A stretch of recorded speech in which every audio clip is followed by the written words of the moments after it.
What is up, RetroManiacs? Welcome to the Retro Card Chat Podcast. My name is Mike, and I'm from Mike's Retro Trading Cards. And I'm joined by two men that you do not want singing Total Eclipse of the Heart at your wedding reception. They are Joe Day and EP Eric Kahalik. How you doing, boys? Did we do that? I mean, if we did that, it would be like copyright. Like you couldn't record it. That would be the issue. Did we actually do that? I was so jacked up. I don't remember. Did we actually do that? No, it's an old school reference. Oh, okay.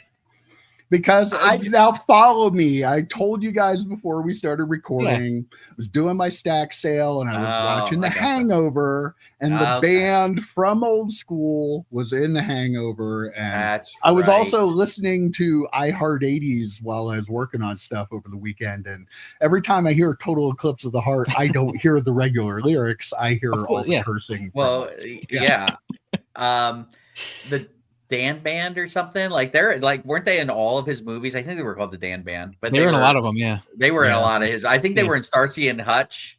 Oh, were they? I didn't. Yeah, they were at like the quinceañera or something. Like they were at like some sort of celebration for the one kid. But yeah, they're in everything, I think. But no, I actually had to ask because I remember a table full of Long Island iced teas at your wedding reception. So I thought there are other real life stories that we probably wouldn't want to get into here on the show. Smart. Gonna make people pay for that kind of content. Yeah, that's Patreon content for sure. Oh, so how's it going, boys? Going good. Happy belated first contact today to all those that celebrate. So, nobody knows what you're talking about. A lot of people know what I'm talking about, but you guys definitely don't know. But first contact day was on April 5th. So can you elaborate what first contact day is? We don't even know what that is. I'm not sure what you're talking about. It is from the movie Star Trek First Contact, in which they met the Vulcans. First contact with an alien race, April 5th, 2063, 2065, one of those. But yes, first contact day. That's why I'm wearing this is Star Trek Day. This is not the same day. It's a different thing. I know for anyone who's going to comment below, I know it's a different thing. It's the only Star Trek Day shirt I had. So this is what I'm wearing. But yes, first contact day. I have a question. Happy belated. Yes. How can we celebrate something that hasn't taken place yet? It's a mental, like emotional soul searching type thing, I guess. I don't know. There's a time loop that occurs as well. There's some time travel involved, so maybe we'll go. You can travel ahead in time, but we can't travel back. It's just not physically possible. I don't think we can do the science behind it. You can't go back in time. You can just leap forward. I mean, Bill and Ted's Adventure did not. I watch a lot of Star Talk on YouTube. I know all about this. Yeah, Bill and Ted's Excellent Adventure aside. Back to the Future? Come on, man. You can't really travel back, though. The MCU? Movies. I don't know. I think they're documentaries. I'm pretty sure they're documentaries. We've talked about this before, and you have a hat that has your name on it, a shirt that has Star Trek and Day on it, and a license plate with Joe Day on it. What other? Do you have any socks? Oh, don't put me on blast there. I don't want. I'm not on blast. Plate is. Come on, man. I mean, it's your license plate. It is literally. Yeah, it's literally your name. I guarantee you let people have two guesses at what your license plate says. They know. Do you have any other apparel with your name on it? Is what I'm asking. I have a glass. I have a Star Trek glass that has my name on it. Yeah. I mean, it's an easy name to find. So, like, this is not actually made for me. It'd be awesome if it was. I wish I could take credit for it, but yeah, no. A card-related thing, real quick. You might notice I have like a bookshelf back here. I'm gonna reorganize all my albums. I'm gonna reorganize all my card albums, all my binders. I have a list, a to-do list, because I love a list. I have a to-do list on that the reorganization. I bought some albums that were made specific for sets. I think I might have sent you a picture of one EP. It's The Return of Superman, and then you flip the binder over and it's the Death of Superman logo. Like, it's from Skybox. So I'm going to put those sets in there. I'm super excited. So I'm going to be lining that up. That's my summer project since There's no more forced heat coming through this house as the weather has changed. Static cling will not impede me. So I'm going to start that here in the next couple of weeks. It's going to be fantastic. So hopefully here you'll see some of this other stuff. And I'm thinking I might put this. You can put some beer on there. Oh, yeah. I got my hat. I got all sorts of stuff I can put on top. So it'll be a fun journey. But that's what I'm doing in cards here in the next couple of weeks. Let us know in the comments below if you worry about static cling or static electricity from your forced air heat when you're collecting your cards. So yeah, please. I'm not alone. I know I'm not alone. The struggle is real. I also have a little bit of some binder news. Like I finally sorted my Infinity Trilogy cards, Upper Deck Allegiance Infinity Trilogy. Like what a name that is to try to fit on an eBay title name. But yeah, so like I put it together, and again they did the main set of 90 cards, and then the 1 per pack insert set, the canvas collection, canvas something or whatever. That's that's another 90 card set. So you can put in a binder two sets of 90, two sets of 10 pages. Again, Upper Deck. I love that they think about the collector and putting it in binders. Good stuff. Rittenhouse does that too. Yeah. Do they have like the leather versions of the canvas cards too in those? No, there's the card just has a it's like a matte finish on it. So it's not as shiny like the rest of them. It's just a little matte. You can definitely tell when you're flipping through them. You can definitely feel it and see that it's different. Well, fun. Yeah. Did you get through your Halo cards yet? I do. I have them. They're in a binder. They are like also like a 90 card main set, 90 card second set. So again, two sets of 10 for in binders. Very, very cool stuff. And I sold most of the Halo stuff that I listed. I had Halo Fan for Life, just was in there, just kept buying stuff, made a couple offers on some cards, and just sold quite a few of those. I definitely made my money back on. I believe I made my money back on the entire the entire purchase of the 2 Halo boxes and 3 Infinity Trilogy boxes just from the Halo sales. I got that really good autograph. So yeah, good stuff. Gonna need a lot of cards if you're a Halo fan for life. So right. I would have assumed that was your eBay name, by the way. I would have assumed that was you. It's my alt account. I'm pumping up my. Yeah, you're buying yourself. Yeah, okay, that makes sense. Setting the comps. Yeah. Yep. Smart. Wow. Smart.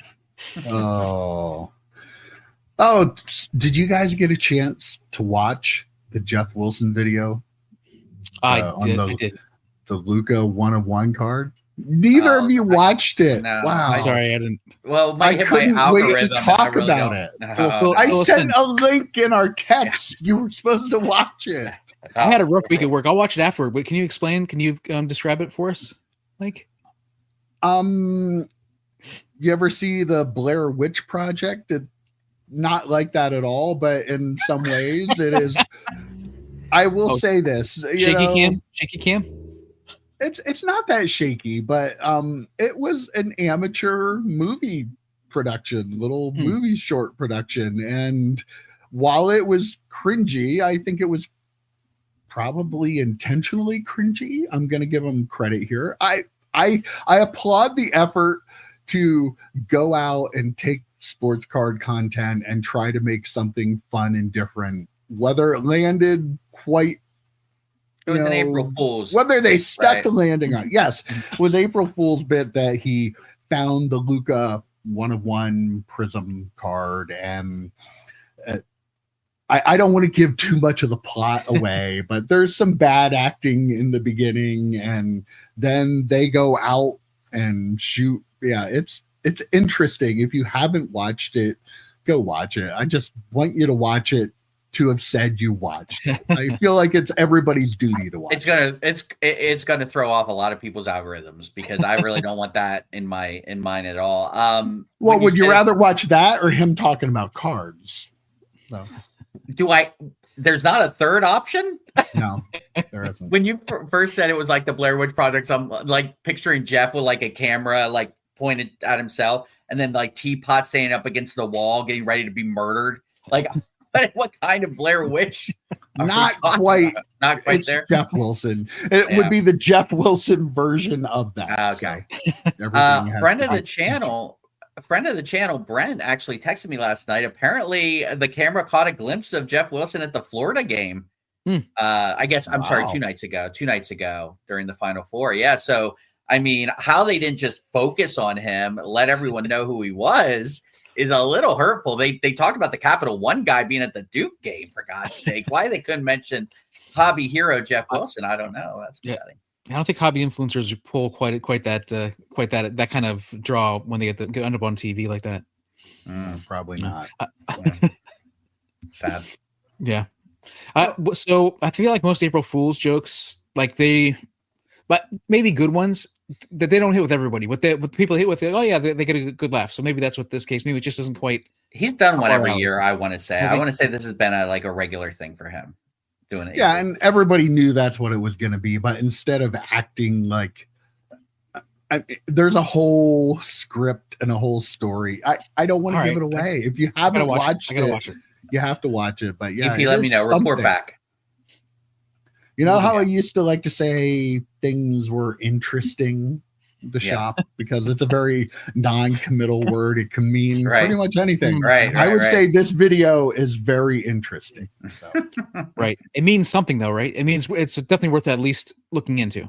No, absolutely. Yeah. It was, I don't know, 10 minutes long, 15 minutes I don't have that kind of time. Watch it 2x 20. I don't know. But yeah, there is. A 2x EP could zip right through that. He'll be fine. You have to watch it. You have to watch it. Okay. I will. All right. People will be very disappointed in the comments. Let them know in the comments. Tell them they have to watch it. You're expecting their review of this. This was going to be like the hobby documentary thing. We were just going to spend the whole episode today talking about this, but I guess not. I guess we're going to have to move on. There's our April Fool's joke of the year. Speaking of, are we going to watch that new documentary that came out at some point and do something on that? Do you think the Hobby Hustle? Yeah, is that out now? Came out in February. Yeah, February 16, I think. Oh, did it? Yeah. I remember we talked about it beforehand, but I kind of forgot about it. So we'll have to see if it's available somewhere. I think it's on Prime. I think it might be on Prime. Yeah. All right. We'll definitely watch that and get back to everybody. Let them know whether they should watch it or not. Anybody else have anything they need to get off their chest before we start today? Nope. Good. Good to hear it. Because I really want to talk about this. We've, with the PSA and eBay dealings, we've kind of seen this coming, but it is official now that PSA is offering direct from eBay grading. Currently, right now, it's just starting off with raw cards. You can have pack pulled autos, but not in-person autographs. They have to be $250 or more and qualify for the eBay authenticity guarantee. And your listing has to have at least 2 pictures in it for it to qualify to be sent. So if you're buying a card on eBay that meets those qualifications, one of your options will be to send to PSA to get the card graded. It will go through eBay authenticity guarantee first. If it passes that, then it goes to grading. So if you select the grading, it's still going to go to the authenticator. They're going to authenticate it, make sure it's what it's supposed to be, like it was described. I'm guessing they're going to get a little stricter with that too, if people are sending it in to grade. But yeah, we'll get there. You won't be able to get the autographs graded, though. That's one thing. You can only get the card graded. The prices are the same prices you would pay on eBay. It starts with the value plus. It would be $39.99 because of the $250 value up to the $10K premium service that they have. No auto grades, like I said, and they're eventually going to open it up to lower priced cards somehow. You don't have to have a PSA account. If you have an eBay account, they will just, I guess, create one for you, and you don't have to do anything. You can track everything right through eBay and send your card and hope that the person you bought it from sold you a good one. What are your thoughts? So last week, I used the conspiracy theory hat for Onyx. And I don't want to overuse the conspiracy theory hat. And I knew we were going to talk about Onyx. We were going to talk about Fanatics. And my conspiracy theory was they're letting Onyx have the crumbs to then defend themselves against anyone saying that they have a monopoly. That was where I was at. I had all planned out to use my conspiracy theory hat when talking about my buddy John having 2 of his cards not pass authentication through eBay, not because they weren't authentic. They were both authenticated, but because they felt that the description or the drop-down menu or whatever did not meet the quality of the card. And John even said to me, he goes, last time I checked, they were an authenticator, not a grader. They were supposed to be authenticating cards, not grading. So I was going to put my conspiracy theory hat on, swear to God on Bailey's life, and say, are we going to be seeing eBay go through eBay authentication and then grade cards? I'm kicking myself in the ass for not. I didn't want to use up the juice of the conspiracy theory hat on 2 things in one show, but now I might just wear it the whole show. This is a corporate synergy at its finest. I will say that. I mean, it's, if you are someone who is want to grade, I get it. I think it's a good thing for you. If you're someone who wants to grade but doesn't want to pay the $100, I think it's $150 now to get a PSA membership, right? So like, I get that. I think EP is going to talk more about this, so I don't want to say too much about. I actually like having the cards in my hand and looking at them before I look at a picture. By the way, 2 picture minimum. 2 pictures is the least someone can do. Literally, it should say at least the front and the back of the card. Yes. Front and the back of the card. And honestly, it should be the front and the back and maybe each corner. Like, there should be more than 2 pictures. I'm sorry. Like, a 2 picture minimum, especially at a certain level of card, is a bit ridiculous, right? Like, I would never have a card graded just looking at 2 pictures through a computer screen and say, oh, sure, send it off. But that's where we're at in the hobby now, where we really don't look at cards before we have them graded, do we? We just say, it was pack pulled. Right, not us. I'm using the royal we and you. Like, some people just open up a pack, don't look at a card, put it into a sleeve in a card saver and send it off. Oh, it's pack pulled. This one, I'm going to have it graded no matter what, so I'm going to send it off. I actually commented, one last point, I commented on a video Dustin put out. He did a PSA reveal recently. And he got a card graded, an ultra modern card. It was Stranger Things, I think. And it came back a PSA 4. And he used the line, and Ziggy, you're going to be very happy. I made fun of him for this in the comments. So Ziggy, we're good. He said, I don't care about the grade. I knew it wouldn't grade well. I don't care about the grade. And I said, well, why are you grading it then? What are we doing here? Like, put it in a pro. It's a pack pulled off. Just put it in a pro mold. And I was thinking, if you want it graded, why not just get it authenticated? Get it authenticated and have them maybe grade the auto.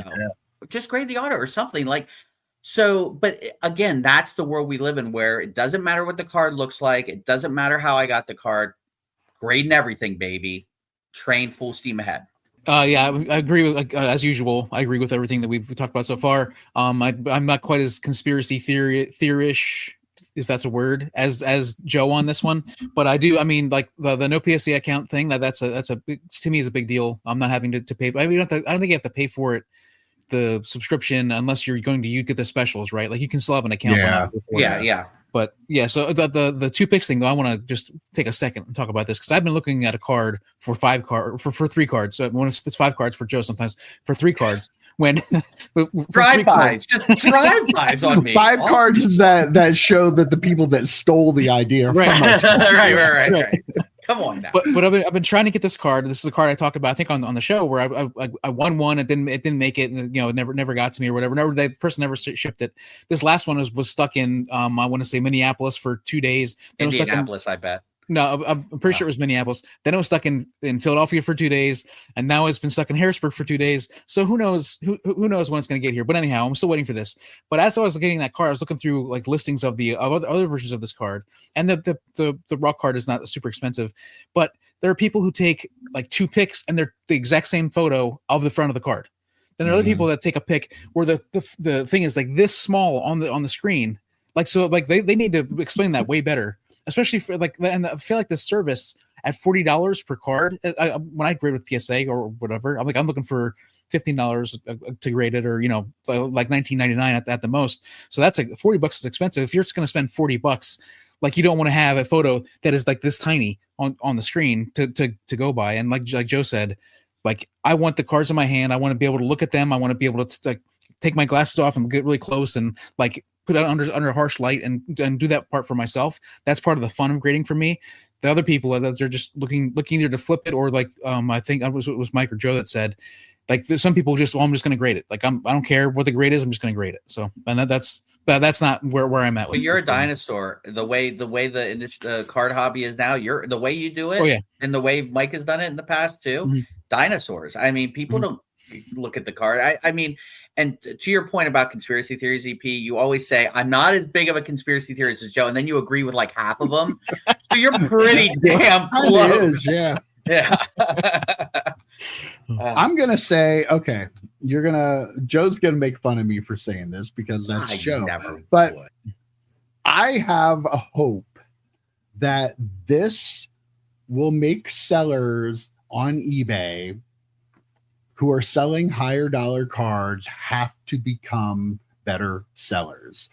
I think that the eBay authentication is going to get more difficult to pass if you aren't giving good pictures and you aren't properly describing the card instead of just hitting the AI button and letting it write for you. Like, what happened to the days of being able to hit the description and actually learn a little bit more about the product that you're interested in buying? People just don't do it. A lot of people just don't even look at it at all. It is dumb. But I do hope that if they make this a little more stringent, make it stricter for people to get it passed. If you're selling $250 cards and you keep getting them kicked back to you because you're not doing something right, maybe you're going to learn a lesson that, oh, maybe I should actually take close-up pictures of the corners of the card. $250 plus card, get the front and the back, and then the four corners from the front and the four corners from the back. You can see every part of that card. You're not going to be able to rip people off. And this, hopefully, if they get stricter with it, because people are going to be looking for stuff to grade, because they're going to do that. I totally understand that I want to see the card myself because I feel that way too. But I bet there are a lot of people out there that don't care. The vast majority of ultra modern collectors. So this is going to be huge for PSA's business, which again, wow, they've out Michael Rubin's original plan of what he saw for the future. PSA is actually living it, but the sellers will hopefully have to be better. I applaud that because I take time to do my listings. I put a description in there. If there's something wrong with the card, guess what? You're not going to be able to just throw it on eBay and send it to some other sucker. You're going to have to point it out or you're not going to be able to sell it. And I think that's the only way you can potentially get some of these terrible, terrible, lazy eBay sellers to do better. I don't disagree. Okay, I mean, it's hopeful. It's hopeful. I will say though, from the authentication side of it, then eBay has to do better in giving you options of what to like I said about John's card last week. There's no way that was less than a 7, and the option was near mint or better. So break it down then. Make a couple of different pull down menus instead of saying, near mint or better. That's like 4 or 5 grades in that range. Yeah. So like if you're like an authenticator and you're looking at it and you at that point are grading it, right? If you're going to kick it back for it not being up to the grade level that was suggested or clicked on. I mean, to your point too about selling the cards or making better sell. The one thing I will say that I like that I talked about last week was it seems now, and probably this is part of it, you can say, I don't care and have that card sent to you. Mm-hmm. So you can say, I don't care if they said it's a excellent card and it's instead of a 6, it's a 5.5. Like, I don't care. I'll just take the card. So I think they probably added that feature in because they knew they were going in this direction to grade more. I just think, too, we need better sellers, but I also think we need better buyers. I mean, we need people to be more vigilant. We've talked about that how many times on the show, like how buyers just like kind of like, oh, okay, I'll just take it. And like they don't properly look at the cards, too. And if you want a card and they only have 2 pictures, reach out. If you're a serious buyer, reach out and ask for more. Say, hey, this is a $500, $1,000 card. Don't just buy it. But the buyers just buy it and then they complain about it when they get it. Right. So. But if it gets past authentication, it doesn't matter. If you have no returns and it gets authenticated, it doesn't matter what you think about it after the fact. So it's one of those few times that eBay was like, oh, we're going to put a little bit on the seller's side, where eBay notoriously has kind of been like, well, whatever the buyer says must be true. I do want to point out quick too, they did say in here, once it goes through authentication and goes to grading, there are no returns. So if it passes and then you get a 7, you get a 7 on the card. So. Yep. Good. And that's how it should be. And that should be a little bit of a deterrent for some people to do it. Hopefully, like if you're on the fence about it and you're like, oh, if I can't even look at it and it's going off to be graded, who knows, between the time it gets bought and shipped, packed and shipped and, sent to authentication, the authenticator is playing around with it. Then it goes to the grader. The card you bought that's an 8 or you thought was a 9 or a 10 could come back a 7 or an 8. You don't know. You never saw. You have no responsibility of that card. So I don't know. Or it could come back an 8.5. You're like, what? Where did that come from? Right. the rare 8.5. The rare 8.5. No, I agree 100% with what we're talking about here. This is going to, I believe, Mike, it's going to force them to be better. Like that doesn't, it's not like they're going to choose to be better. Like the bottom line is like this could actually force them to be better, and that's a really good deal. As far as the listing stuff, like I could consider myself part of the problem. I use Card Dealer Pro to list a lot of lower end cards. But I do say that when I open up when I'm selling something that is more than $20, more than that just that very basic level, I'm in there. I'm creating that myself on eBay. I'm adding a little extra stuff to it. So I'd like to think that I'm not 100% a horrible seller.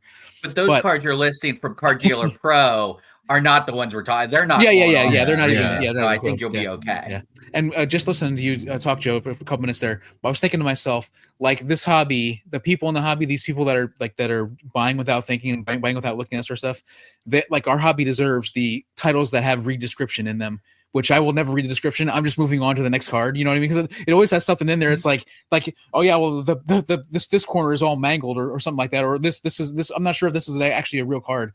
Kind of stuff in the read description. So I just don't even bother. Like, you know what, read description, I'm not going to do it. Yeah.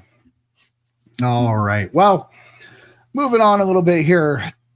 Card Ladder just released the fact that there were more than $300 million in sales volume in March, which is a new record for the time period in which they've been tracking it. Now, the Card Ladder data only started tracking it in January of 2024, so we don't have all the stuff. But this is the highest, and it was also up from 247 million in February.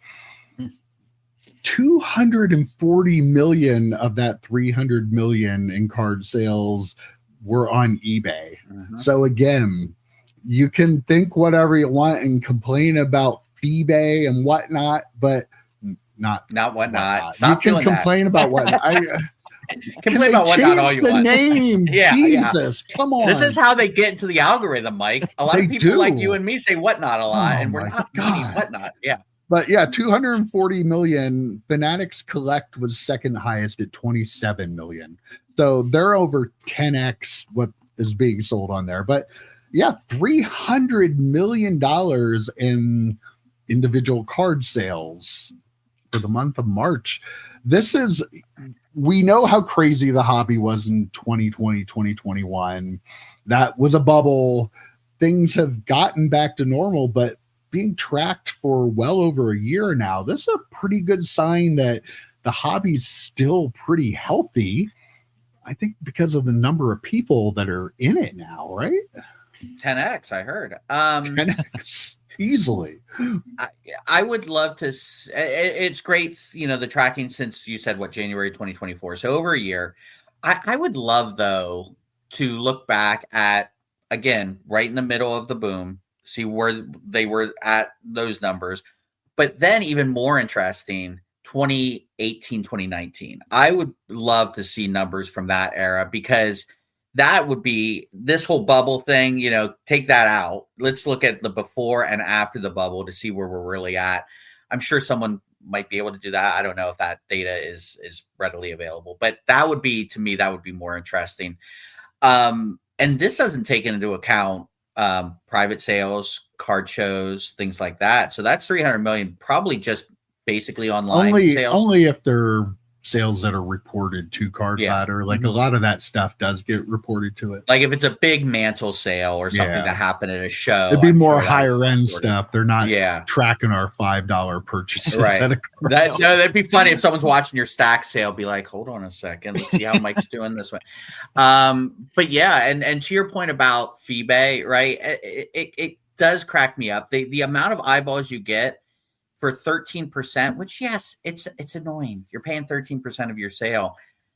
But you sell the same card on Twitter, people are going to look at the eBay sale, use that comp minus 13% anyway. So what the hell does it even matter? Like, if someone sees a $100 card sell on eBay and they see you posting a card on Twitter for $100, they're going to say, well, I can just get it on eBay for, basically the same. Let's work out a little bit of a deal. So you're not getting that $100 anyway. So the eyeballs you get on eBay are worth the 13%. I hope it comes lower. We've talked about, other companies maybe trying to get into that space. I don't see it anytime soon. They're not close. They're not close. I don't see it anytime soon. So, I mean, at this point, 13%, just kind of live with that. And still pretty good value return on for value. All the eyeballs you have on your for all the eyeballs. Yeah. 13% is like a deal like that for the amount of people you're able to advertise your card to. 13% feels, I mean, obviously as a low end card seller, it really digs into my money, but I mean, like, how else are you going to be able to show it to that many millions of people? You're just not. The stuff you sell, EP, probably gets hurt more by the 30%. Oh, 30 cent, the 30 cent transaction fee than it does the 13%. Honestly, Joe, you were talking about the 2018, 2019 to 2025. I feel pretty confident being able to say that it's definitely higher, right? Like I won't be surprised if 300 million is close to some of the months and during the boom. I don't know if you guys have noticed this, but my eBay sales have been really, really high. Like, again, I'm selling lower end stuff up to like $2, up to $10, something like that. But I feel like that there's been a lot of buzz, a lot of sales going on recently, and I guess it probably doesn't approach the stuff from the big bubble, but I feel like I definitely have felt the prices, the sales going up for me as well. Yeah, I haven't been listing on eBay at all. I just recently got the sets that we bought together listed, but I was amazed at how many I've sold and how quickly I've sold them. I sold 2 more either yesterday or Friday night. So I'm amazed at how much. That's the thing though, like the difference between now and the boom was because the prices of stuff were really inflated then. Mm-hmm. They're realistic now, but I think the sales volume, I think the number of transactions feels like it's higher because you have so many people. You go to the shows and you see all the people that are walking around. It's kind of crazy. Like the stuff was really valuable. There were really high dollar sale, the $1 million plus Justin Herbert sales that were happening all the time in the boom. That was just ridiculous. But I do feel like the hobby, like as a whole, have so many more people in it now, and we're all still collecting cards. Might be buying lower end cards, but we're turning stuff over. So many transactions. I wish there were a way to estimate the number of transactions that were made. because I would love to see like that data from going back to like 2015 to now, just to see it, because I feel like the number of transactions are probably way higher now than they even were during the pandemic. Do they track Pokemon cards too, or is it just sports cards? I think this was just sports cards. Okay. I would love to see, to that point about the number of transactions, Mike, I would like to see like whatever we deem high end sales taken out. I would be very interested to see, you know, obviously $1 million sales, but like what's the low end of high end sales, like a $50,000 card, a $10,000 card, something like that. Take those out and then see where we're at, because that really determines the health of the hobby. Like the high end sales of Paul Skeen's $1.1 million sale, that's not determining the health of the hobby. That's determining that a couple of rich people and corporations, as it were, decided we're going to go back and forth on a card. You know, where the card shows that you point up, which aren't even part of this. I mean, they might end up being a part of it because a card might be bought at a card show and ends up on eBay anyway. But like the health of the hobby is determined by all those people at the card shows and all those $2 to $50 to $500 cards versus 10,000 and up, which is a whole different ball game that other people are playing with money that they probably not us. Apparently they don't need anymore, you know. So I'd be more interested in to tie into that volume and how many transactions there are, how many of those are low end transactions. Agree. Yeah, I'd love to see it. Well, speaking of, I'll go into this because it's perfect transition. Speaking of low end transactions, did you see that Shohei Ohtani finally has $1 million card sale, which is kind of funny to say, isn't it? Like Shohei Ohtani, probably the biggest name in the hobby at all, like overall. Yeah. But he ain't no Paul Skeens. He isn't. No. But wait till he gets his retro rookie debut patch in a couple of years. But this is where I'm going with this. The 2024 Topps Dynasty Black, the 1/1 auto that they showed the pictures of that had the MLB logo on the card that were worn on the pants that he wore when he achieved the 50-50, sold for over $1 million, his first card ever. But my question is, what do you think if he would have had a Topps MLB debut card? What would that card be worth? $3 million. I'm just throwing numbers out there. Only 3? Well, I thought you were going to say 3. Really? No, only 3. Yeah, if Paul Skeen sold for 1.1, like if Ohtani doesn't have a mustache, so I don't know if he can grow one. But I mean, 3 to 5x the Skeens at least, right? I mean, I don't know. Is it a $10 million card? Is that what you're thinking it might be? $3 million is so much, dude. Like I feel like it's so much. Like I was saying, like 1.5, but like $3 million. Really? I think it's definitely over. I think it's definitely over. I think it's definitely over a $5 million card. Wow. Comment down below. Be totally wrong. I have no idea, but reading about this story and seeing, I was a little shocked he never had $1 million card. His previous high sale was only like a little over $500,000. But yeah, it got me thinking, man, if he had an MLB debut card though, what would that be selling for? If the Logo Man 1/1 from his pants from there sold for over $1 million, an MLB debut has to be way more than that, right? $3 million is way more than $1 million. It's a lot. I mean, it's a lot of money. But again, all it takes is 2 people. All it takes is 2 people to lose their minds over this card. And what sporting goods store is in the LA area, based in the LA area. We'll see, how much they pay for it. But it's crazy. What is his gold patch, MVP patch or whatever card go for? Like that's going to be a 1/1 too, right? Like that's. Yeah, I mean, we'll find that out this year after I pull it and then I sell it at auction. Yeah. I mean that'll be interesting. Will that sell for more than? Yes. This? Okay. You can't put the toothpaste back in the tube, as I like to say. Like once he broke that $1 million ceiling, I wouldn't be surprised if other high end 1/1s with specialty patches and things like that. We have a benchmark now, right? We know we have a comp, the closest thing to a comp that we can have. So, well, if that's and unless he turns into a terrible player overnight randomly, I mean, it'd be hard to see that comp not continuously be broken. Again, depending on the health of the hobby and millionaires wanting to be, money taken away from them. I mean, I don't know. I think every one of his with this style, like a really, really important patch, really great auto. I just think they keep stacking on each other. And with this news and him continuing to play well and potentially getting back to pitching this year, Topps/Fanatics is going to put out a Mercury type set that is just Ohtani with a bunch of low end stuff in it, just like they did for the Mercury, right? I could totally see that being on the on the docket for them.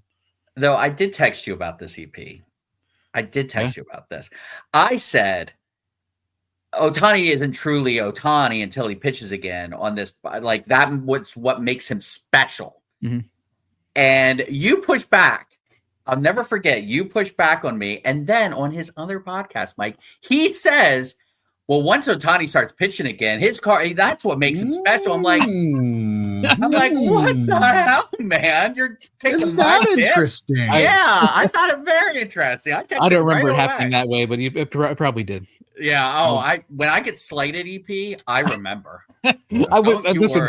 If I slighted you, I did not mean to. Jesus. Yeah, there's a Rolodex in here of all the slights, and I have them on the ready, my man. Not that he holds grudges. Oh no. I never would. Especially with my friends. We have pondered and pontificated, if you will, over the course of the episodes here about whether or not Fanatics would want to get the NHL license if it becomes available. We talked about how they now make the jerseys for the NHL. But they have ins with the NHL. They might want it. Well, they don't have the card license, but they are releasing a product called Fanatics Eminent Hockey, which you get one autographed 8x10 per box. Comes in a sealed box, just like cards. It is not printed on card stock, though. It's printed on photo stock, but it comes encased. But the design on the photo, it's not a photo. It's designed like a card. They also have different colored parallels of the autographs that you can pull out. So basically, it is a big photo of a card that has an autograph on it. They also have like dual and triple autographs you can pull out of it. Kind of sounds like a card to me, but it's not a card because it's not printed on card stock. It's printed on photo stock, and it is officially licensed by the NHL and the Players Association. I'm going to say that I don't know exactly what I said in the past, but right now, if you ask me, I think it's pretty clear that yes, they will be going after the hockey license at some point, right? So this is my barometer on things, right? If Upper Deck did the same thing with a football photo, or no, not football, I guess football in a couple years. If they did the same thing with a baseball photo, what would the response from Fanatics be? What lawyer would they call to sue Upper Deck? Right? Like, not a card, it's a photo, Joe. I haven't seen it. You literally described an oversized card. Okay. Like, if you can find it and pull it up, that'd be great. Absolutely. They are trying. I mean, I know what I said back then. I don't even need to think about it. I know I said they were going after the hockey license because that's what they do. Where's your Galactus card, EP? You were probably looking for it. No. I was looking for something else, but here's this. There's the Galactus. I'll be right back. I'll be right back. Oh my God, EP's going. I don't know. He's going to get a prop. Mike, you're pulling up a. I got a prop. Yeah, that's a card. Is not a card. Is that in a magnetic as well? Yeah, it looks like it is. But that is an 8x10 photo. The photo happens to kind of be designed like a card. And it's in a case designed for cards. Or photos, apparently. I mean, an 8x10 like magnetic case isn't made for a card. It's made got to tell you, I've never seen one of those cases, by the way. I don't hate that card design, by the way. I don't hate that card design. Of course you don't. Of course you don't. Fanatics, of course you don't. It's not bad, right? No. Yeah. Yeah. So there you go. So, EP, what was the prop? Top stickers from 23. Yeah, they also make stickers. They make stickers. They are still making stickers. So, yeah. So the conversation, what was the conversation that was had by Fanatics with their lawyers when they're like, "Hey, listen, we got an idea. We got an idea. We want to do something," and the lawyers are probably like, "No, you can't. You can't do it. You can't. It looks like a card. You can't do it." But I mean, that was probably an interesting conversation. But it's a photo. No. The lawyers were saying, here's how you not get sued. Make it a photo. Yeah. Don't print it on cardstock. Yeah. And make sure you let them know it's not on cardstock. And you can't put tops on it. Take the tops off of it. You can't put tops on it. Just get that off there. Yeah. So I know they're getting the card licenses, but do they throw some of this stuff out for basketball and football? Why not? They have, especially with football, they have the guys under contract to sign autographs for. So who's going to stop them? I don't know. And what's interesting? Who are the Fantastic Four of the hobby? Upper Deck, Rittenhouse. My thinking is, and these will probably do well because it's the first time, but people don't collect, like card collectors don't like oversized things. I talked about this with the Star Wars Galactic Antiquities stuff, where it's like, oh man, oversized sketch cards are going for like $1,000 and blah, blah, blah. And I guarantee you they're not now. I mean, people don't like oversized stuff. I will push back on myself saying, because it's hard to display and protect oversized stuff. But apparently they made a deal with one of these companies to make one-touch magnetics, it looks like. So I don't know. But again, card collectors generally don't like misshapen and oversized stuff. So we'll see how this goes with card collectors. Now, if you're just an autograph collector who doesn't need a actual photo and likes card design stuff, maybe it'll do well. I don't know, but it wouldn't be for me. But then I say that and I'm like, well, if they had like a Patrick Stewart where he's like, yeah, like kind of like maybe, but I like oversized cards, so I don't know. I feel like the issue for me with oversized cards is like storing them, right? Because you can't. They don't make normal boxes for them. Like all the boxes are made to fit the normal size card. You can put them in like a one sleeve in a binder or whatever, I guess, like just a giant sleeve in a binder. But that's pretty much all you can do with them, other than obviously just this new one touch that they are also debuting. Fanatics does make supplies now. I'm curious if that's going to be something they sell. Ooh, they should. I mean, I wouldn't be surprised. Would you? No. I mean, if it's a way to make money, would you be surprised? They should sell them for comic books too. Do they have magnetic comic book holders? They do, I believe. Do they? I got late to the game there. They have top loaders. We used to have those back at the shop, Mike. The top loaders you would put sleeve, backboard, and then put in a top loader. Well, one person that Fanatics won't be making an autograph of is Tiger Woods, because Tiger recently extended his deal with Upper Deck. There were no financial terms given, but this was interesting. He was paid $15 million over 5 years when he originally signed with them in 2000. So they gave him $3 million a year back then. And Upper Deck sold 58,000 cases of 2001 Upper Deck Golf on the first day of release. I know.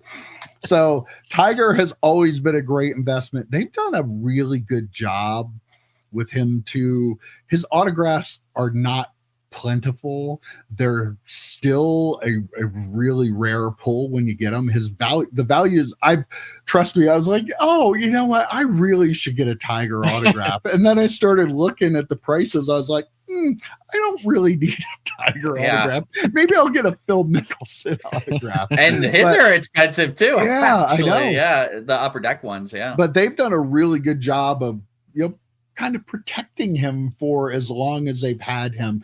They've done a great job with all the guys they had when they had LeBron, Gretzky, Jordan. They haven't oversaturated the market, which again, smart, not something that if they sign with Fanatics, completely other end of the spectrum there. They're just going to milk as much money as they can out of them. But yeah, Tiger re-ups with Upper Deck. I like it. I mean, it's very rare in this hobby. It's very rare in sports where you have someone so loyal to a brand. When LeBron went to Fanatics, it was kind of like, I mean, I was happy in a sense that Upper Deck wasn't using him. That was just money that was honestly being wasted that they could probably put towards something else.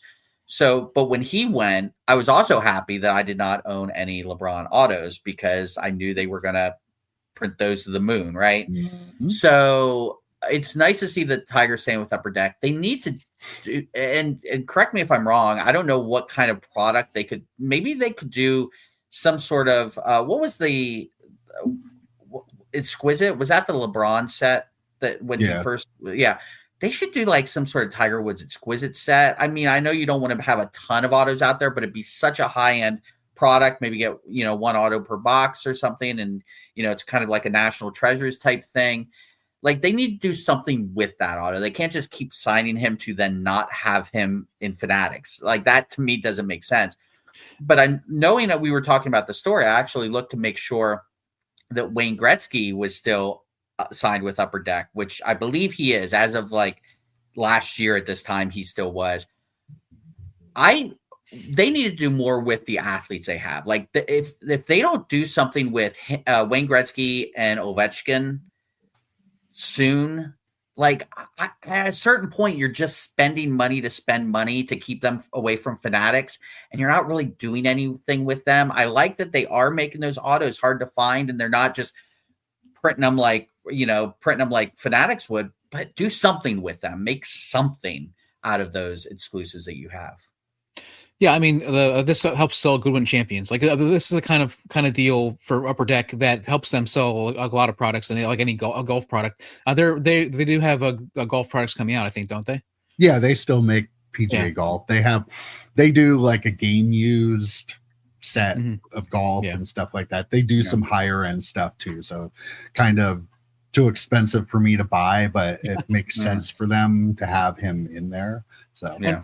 For Tiger too, he's probably glad to, like, he's going to get $3 million, which is not a small chunk of change. We don't know how much he's actually getting. That was the original one. I'm sure it's way more than that now. He's getting millions of dollars to only sign so many products instead of signing with all the, Fanatics would want him to sign 1 billion cards, right? Where in this case, Upper Deck probably have had this relationship for a long time. He probably says to them, "Hey, listen, I only want to sign 1,000 cards this year, or I want to sign 5,000 cards this year." And they're like, "Okay," but then they make it work on their end. But again, I think it's good marketing for them because they can sell these products, the golf products and the Goodwin Champions. It's just saying, "Hey, look, there are Tiger autos in this," and that makes people buy it. There's actually real quick, a really interesting card coming out. It's a Topps Now card of Tiger signing his Upper Deck contract. It's wild. It's really crazy how they're doing that. No autographs, but they have numbered cards for it. Yeah. Is it a card or is it a 8x10 photo? It might be a photo. I don't know. It's hard to tell. Like I'm joking, but it's sad that I wouldn't be surprised if someone was like, "Wait, is this true? Is there actually a Topps Now card like that?" Wouldn't shock you if Topps would do. Wouldn't shock steal that Upper Deck IP that they're prone to do.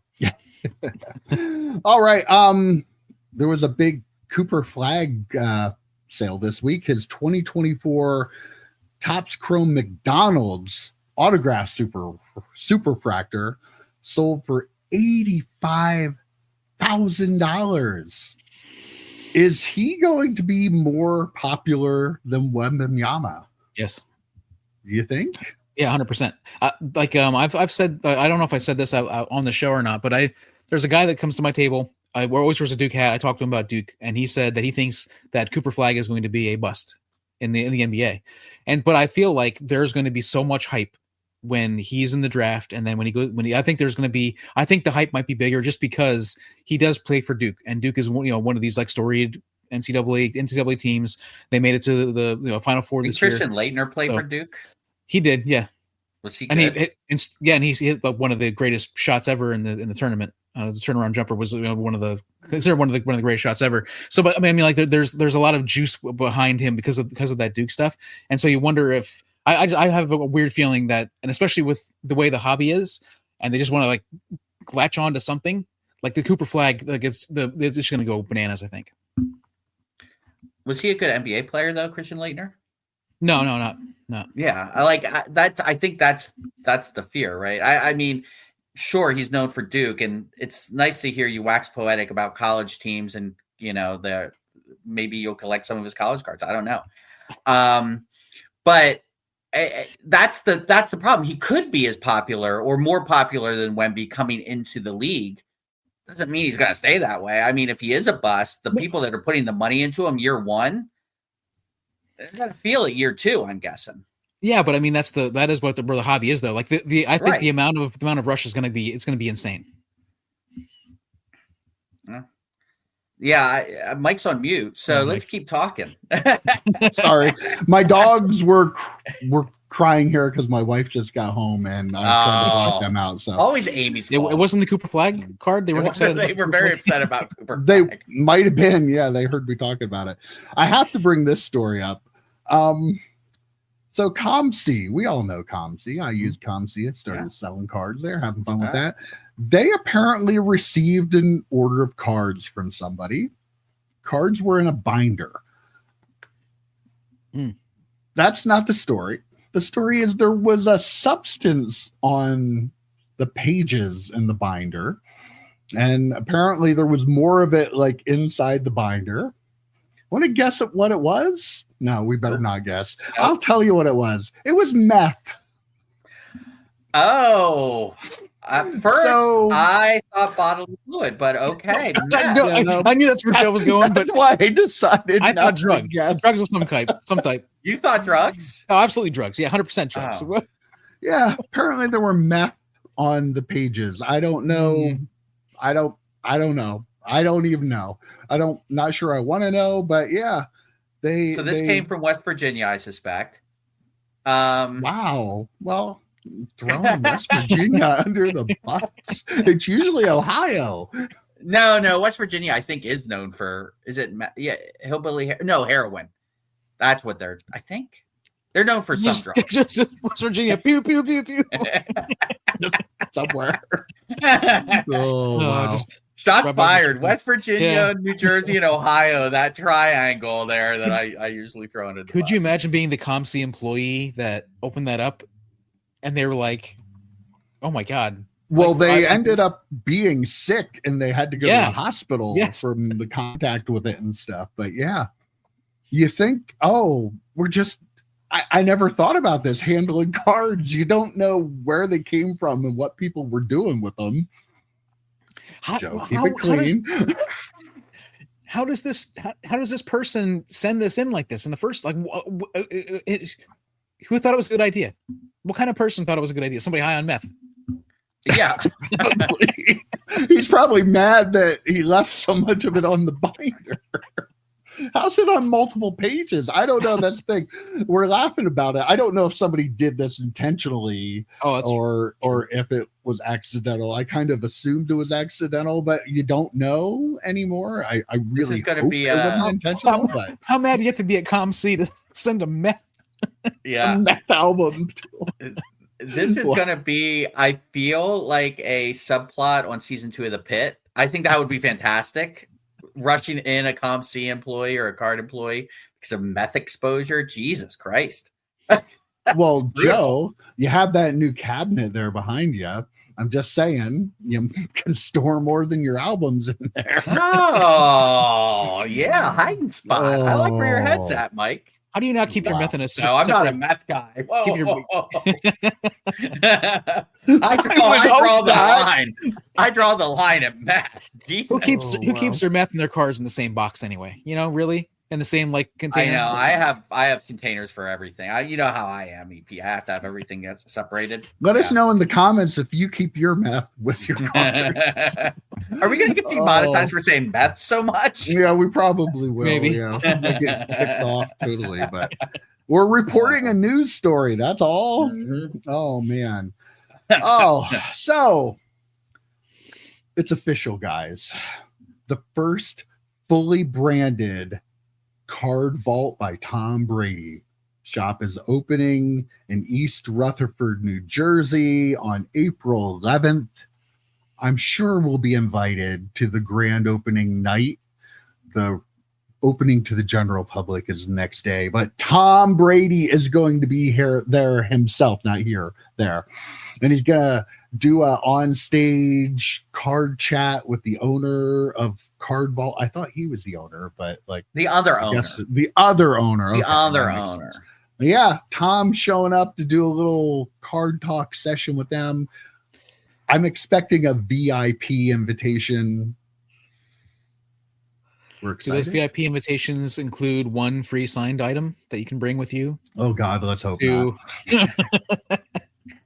And then you'll have rich people trying to sneak in stuff. Right. Exactly. I find the irony of him opening up the first card shop, his first branded card shop in East Rutherford, New Jersey, where the team that beat him twice in the Super Bowl is located. I mean, come on, my man. That is weird. That is a weird choice. But I'm guessing they already had the shop and they're just rebranding it, with a different facade or whatever. And he didn't choose where to put it. But yeah, that's the irony there is thick.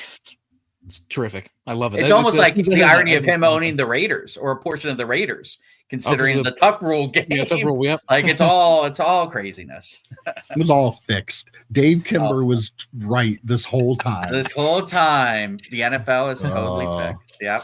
I don't know. Maybe if I go to Fanatics Fest, I'll have to stop by and see what it's like there. I'm sure they'll have tons of value boxes for me to dig through, right? Tom Brady behind the counter, just sorting nice cards. Yeah.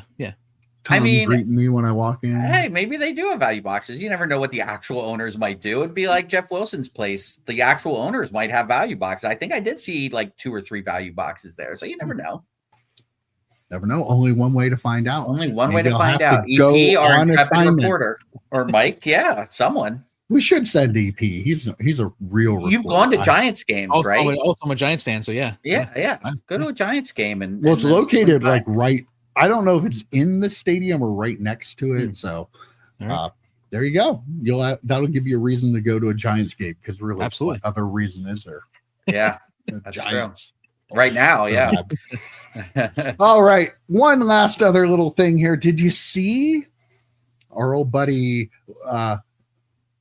Helmets and Hash Marks? I don't want to say hashtags because I always want to say hashtags. Sent us both this about Jersey Mike's having a $25 off Fanatics promo code that you can get if you buy certain stuff from them. I got to admit, this is different. It's a general Fanatics code that you can get. You can use it to buy jerseys and whatever, but they also sell cards on the Fanatics website. I think we should do a video of the 3 of us going to Jersey Mike's, getting our $25 off promos and buying stuff. EP, you already used it once. You can't use the same gimmick twice. Oh, I can. When they're taking over everything, I can. But you're happy about this, so I love them. I'm not. Yeah, you love them. I, on the other hand, that's why I'm guessing Helmets and Hash Marks didn't send it to EP because he would be very upset. Like EP is or happy it could just be because EP doesn't know who that is because he never reads the comments. That's true. That's doesn't know also who anybody who watch us religiously every week know who any of these people are. Wait till he finds out about him from live stream. I remember him from live stream. And you were on a live stream. Yeah, we did one of those like 3 years ago. 3 years ago. Okay. We did. No, so like, not to use Galactus again, I won't. They're Jaws, man. They're they're just eating everything. Yeah, they are going to be just synonymous with pretty much anything sports related that you can get into at this point. And hey, if you like Jersey Mike's and you want to get into a break, I'd probably just buy whatever you need to do. Like, got to find a deal out there, I guess. It's just, that's the world we live in now. It's ridiculous. You wonder. I had this thought: when are we going to see a Fanatics McDonald's toy in a Happy Meal? That's coming, right? Like, that's not no cards. It's going to be cards. Well, because they do Pokemon cards. Yeah, they do. Yeah. They have cards. Yeah, come on, EP. Yeah. And a gift code for the little one to get onto Fanatics breaks. No. Something for the, right. The cards are for the little one, and then the code is for the parents. All right. So yeah, it's good. Oh, okay. Yeah. Have you ever had Jersey Mike's? Anybody ever eaten there? I have. It's very good. Like, it's pretty good. Yeah. For franchise sub shop. I think way better than Subway. Way better than Subway. When I went to the Notre Dame game, that's what we had at our tailgate, and down in Florida.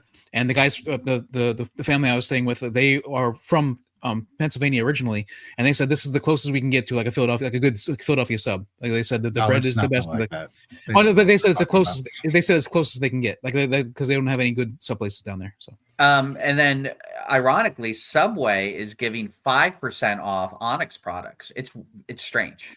It's strange how that works out. I don't think. Do they need to give a code for that or anything? Like 4% off. I'm sorry, 4% off Onyx products. No. There you go. Okay. I think we will leave it right there because I can't think of anything else to say. All right. That was a good chat this week, and I will see you next week. Take care, guys. See you, boys. Adios.